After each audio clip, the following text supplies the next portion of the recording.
ಪರಾಭವ ನಾಮ ಸಂವತ್ಸರಕ್ಕೆ ಬರುವಂತಹ ಮೊದಲನೇ ಹುಣ್ಣಿಮೆಯನ್ನು ನಾವು ಚೈತ್ರ ಹುಣ್ಣಿಮೆ ಅಂತ ಕರಿತೀವಿ. ಅವತ್ತಿನ ದಿನ ನಾವು ಆಚರಿಸುವಂಥದ್ದು ಚಿರಂಜೀವಿ ಹನುಮನ ಜಯಂತಿ. ಯಾವ ರಾಶಿಯವರು ಈ ಸಂಕಲ್ಪನ ಮಾಡಬೇಕು, ಹಾಗೆ ಯಾವ ದುಃಖದಲ್ಲಿರೋರು ಈ ಸಂಕಲ್ಪನ ಮಾಡಬೇಕು ಅಂತ ನೋಡಿ.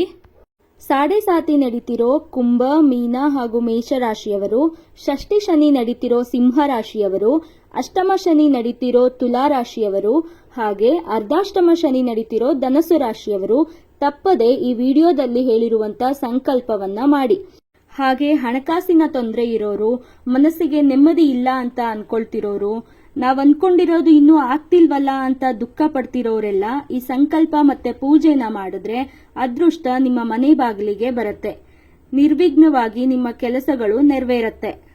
ಶನಿವಾರದ ದಿನ ಬ್ರಾಹ್ಮಿ ಮುಹೂರ್ತದಲ್ಲಿ ಎದ್ದು ನದಿ ನೀರು ಅಥವಾ ಹೊಳೆ ನೀರು, ಬಾವಿ ನೀರಿನಲ್ಲಿ ಸ್ನಾನ ಮಾಡಬೇಕು. ಅದು ಸಾಧ್ಯವಾಗ್ಲಿಲ್ಲ ಅಂದ್ರೆ ಒಂದು ಚಿಟಿಕೆ ಅರಿಶಿಣವನ್ನ ನೀರಿನಲ್ಲಿ ಹಾಕೊಂಡು ಸ್ನಾನ ಮಾಡಿ. ಇದರಿಂದ ದುರಾದೃಷ್ಟ ಹೋಗಿ ಅದೃಷ್ಟ ಬರುತ್ತೆ ಅನ್ನೋ ನಂಬಿಕೆ ಇದೆ. ಅವತ್ತಿನ ದಿನ ಹನುಮಾನ್ ಚಾಲೀಸ್ ಪಾರಾಯಣ ಮಾಡಿ, ಸುಂದರಕಾಂಡವನ್ನ ಸಾಧ್ಯವಾದರೆ ಓದಿ, ಇಲ್ಲ ಯೂಟ್ಯೂಬ್ ಅಲ್ಲಿ ಸಾಕಷ್ಟು ವಿಡಿಯೋಸ್ ಇದೆ, ಅವುಗಳನ್ನ ಕೇಳಿ. ಇದರಿಂದ ಮಾಯಾ, ಮಾಟ ಮಂತ್ರ, ದುಷ್ಟಶಕ್ತಿ ಯಾವುದು ನಿಮ್ ಹತ್ರ ಬರೋದಿಲ್ಲ. ಇದರಿಂದ ವಿಶೇಷ ಫಲಾನು ಸಿಗುತ್ತೆ ಅಂತ ಜ್ಞಾನಿಗಳು ಹೇಳ್ತಾರೆ. ಯಾಕಂದ್ರೆ ಹನುಮದೇವರು ಒಬ್ಬ ಕಾಯುವ ದೈವ. ಈ ಪೌರ್ಣಮಿ ಹನುಮ ಜನ್ಮಾಷ್ಟಮಿ ದಿನದಂದು ಎಲ್ಲರ ಮನೆಯಲ್ಲಿ ಪೂಜೆಗಳನ್ನ ಮಾಡಬೇಕು.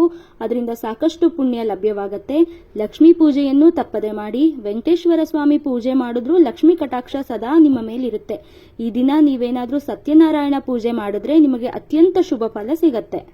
ಈ ದಿನ ಮಾಂಸಾಹಾರ, ಮದ್ಯಪಾನ ನಿಷಿದ್ಧ. ನಿಮ್ಮ ತಂದೆ ತಾಯಿಗಳಿಂದ ಆಶೀರ್ವಾದವನ್ನ ಪಡೆಯಿರಿ. ನಿಮ್ಮ ತಾಯಿಗೆ ಯಾವುದಾದ್ರೂ ಉಡುಗೊರೆಗಳನ್ನ ಕೊಡಿ.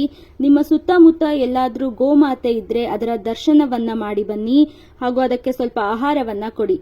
ಇನ್ನು ಪೌರ್ಣಮಿಯ ಸಾಯಂಕಾಲ ಚಂದ್ರೋದಯದ ನಂತರ ಅಕ್ಕಿ ಪಾಯಸವನ್ನ ಮಾಡಿ ದೇವರಿಗೆ ನೈವೇದ್ಯ ಮಾಡಿ. ಹನುಮಂತನ ದೇವಸ್ಥಾನಕ್ಕೆ ಸಿಂಧೂರ ದಾನ ಮಾಡಿ. ಕೆಂಪು ಬಣ್ಣದ ಹೂಗಳನ್ನ ಕೊಡಿ.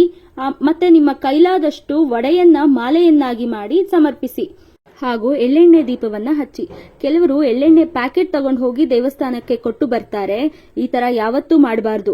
ನೀವೇ ನಿಮ್ಮ ಕೈಯಾರೆ ದೀಪವನ್ನ ಹಚ್ಚಬೇಕು.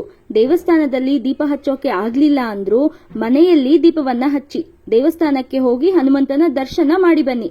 ನೀವು ಹೀಗೆ ಮಾಡೋದ್ರಿಂದ ನಿಮಗೆ ಆಯಸ್ಸು, ಆರೋಗ್ಯ, ಸುಖ, ಸಂತೋಷ, ಅಷ್ಟೈಶ್ವರ್ಯಗಳು ಸಿಗತ್ತೆ ಅನ್ನೋ ವಿಶ್ವಾಸ ಪಂಡಿತರಲ್ಲಿ ಇದೆ. ಹಾಗೆ ಪೌರ್ಣಮಿ ದಿನ ತುಂಬಿದ ಚಂದ್ರನನ್ನ ನೋಡಿ ನಿಮ್ಮ ಮನಸ್ಸಲ್ಲಿ ಇರೋ ಕಷ್ಟ, ದುಃಖ ಎಲ್ಲವನ್ನ ಹೇಳ್ಕೊಳ್ಳಿ.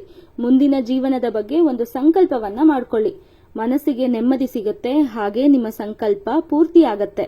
ಈ ದಿನ ಆಂಜನೇಯ ಸ್ವಾಮಿ, ಲಕ್ಷ್ಮೀದೇವಿ, ಗೋಮಾತೆ ಹಾಗೆ ಚಂದ್ರನನ್ನ ಪೂಜೆ ಮಾಡೋದ್ರಿಂದ ಕಷ್ಟಗಳು ದೂರ ಆಗತ್ತೆ. ಹಾಗೆ ಶುಭ ಫಲ ಸಿಗತ್ತೆ ಅಂತ ಭಕ್ತರು ನಂಬ್ತಾರೆ. ಈ ವಿಡಿಯೋ ನಿಮಗೆ ಇಷ್ಟ ಆದ್ರೆ ಜೈ ಶ್ರೀರಾಮ ಅಂತ ಕಮೆಂಟ್ ಮಾಡಿ. ಹಾಗೆ ಒಂದು ಲೈಕ್ ಅನ್ನ ಕೊಡಿ. ಇನ್ನು ಈ ಚಾನೆಲ್ನ ಸಬ್ಸ್ಕ್ರೈಬ್ ಮಾಡಿಲ್ಲ ಅಂದ್ರೆ ದಯವಿಟ್ಟು ಸಬ್ಸ್ಕ್ರೈಬ್ ಮಾಡ್ಕೊಳ್ಳಿ. ಹಾಗೆ ನೀವು ಒಳ್ಳೆಯದನ್ನೇ ಬಯಸೋ ನಿಮ್ಮ ಸ್ನೇಹಿತರಿಗೆ, ಬಂಧುಗಳಿಗೆ ಈ ವಿಡಿಯೋನ ಶೇರ್ ಮಾಡಿ. ಎಲ್ಲರಿಗೂ ಹನುಮ ಜಯಂತಿಯ ಶುಭಾಶಯಗಳು. ಲಕ್ಷ್ಮೀದೇವಿ ಈ ಪೌರ್ಣಮಿಯಂದು ನಿಮ್ಮ ಮನೆ ಬಾಗಿಲಿಗೆ ಬರ್ಲಿ, ನಿಮಗೆ ಸುಖ, ಶಾಂತಿ, ಸಮೃದ್ಧಿಯನ್ನ ಕೊಡ್ಲಿ ಅಂತ ಕೇಳ್ಕೊಳ್ತಾ ಮುಂದಿನ ವಿಡಿಯೋದೊಂದಿಗೆ ಮತ್ತೆ ಸಿಗ್ತೀವಿ.